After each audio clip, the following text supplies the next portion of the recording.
phù hộ con cháu cả nhà bình yên. Niệm Nam Mô A Di Đà Phật, Nam Mô A Di Đà Phật.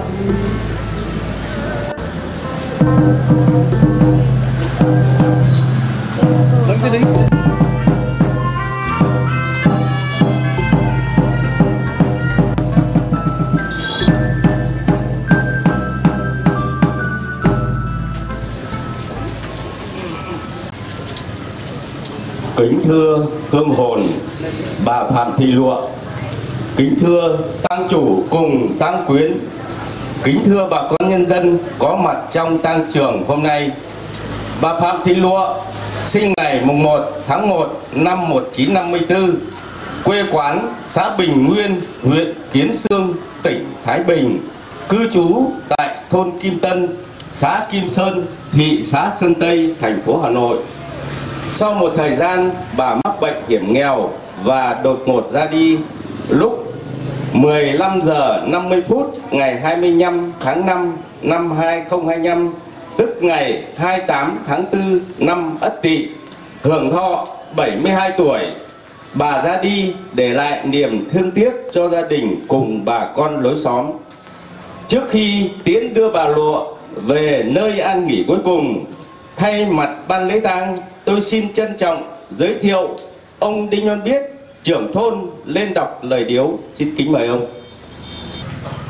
Kính thưa hương hồn bà Phạm Thị Lụa, kính thưa các ông bà đại diện cho Đảng, chính quyền xã Kim Sơn và thôn Kim Tân, kính thưa các cụ, các ông, các bà cùng toàn thể nhân dân, kính thưa gia đình tang chủ.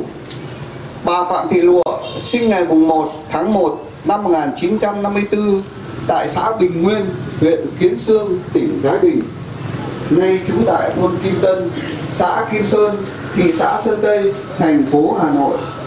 Sau một thời gian lâm bệnh nặng, mặc dù đã được gia đình và các bác sĩ tận tình chăm sóc, cứu chữa, song do sức yếu, bệnh trọng, bà đã không qua khỏi.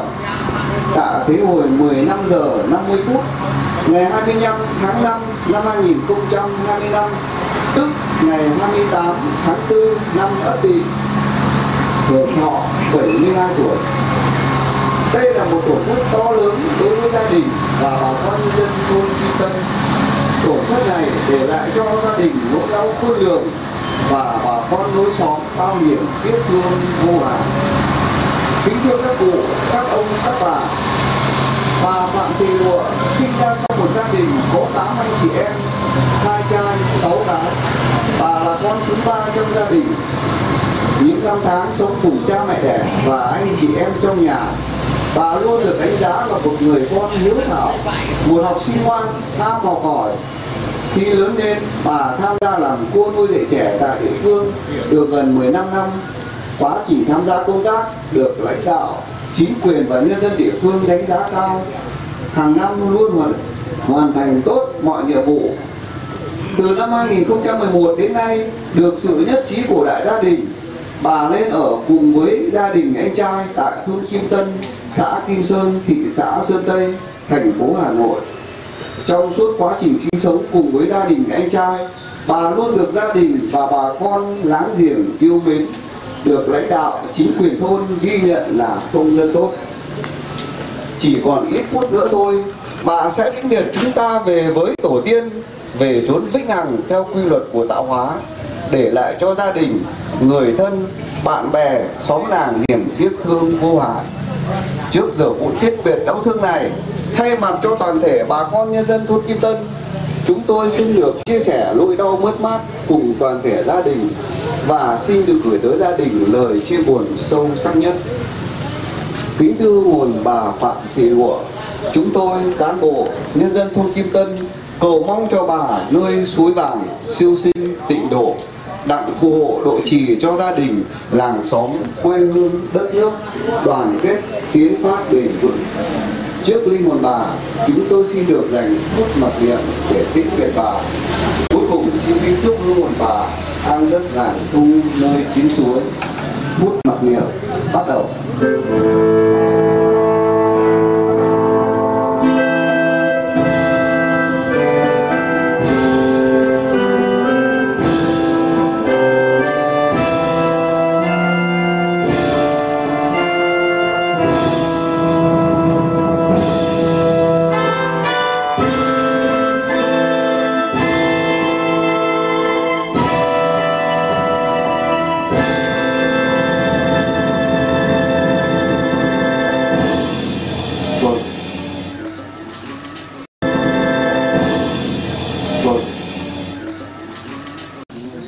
Kính thưa ban lễ tang, kính thưa ông trưởng thôn và các vị đại biểu đại diện cho các ban ngành đoàn thể trong thôn và xã. Kính thưa các cụ hội Phật giáo thôn nhà thờ, kính thưa bà con họ hàng, các con cháu, bạn bè, thân bằng chiến hữu gần xa và những người có mặt trong tang lễ của em tôi là bà Phạm Thị Lụa hôm nay. Gia đình chúng tôi được bày tỏ sự cảm tạ và biết ơn các quý vị đã có lòng đến dự và chia sẻ cùng gia đình tôi dành cho tang lễ của em gái tôi. Em tôi là một người già yếu, bệnh tật, bệnh nặng, được gia đình tôi chăm nom nuôi dưỡng.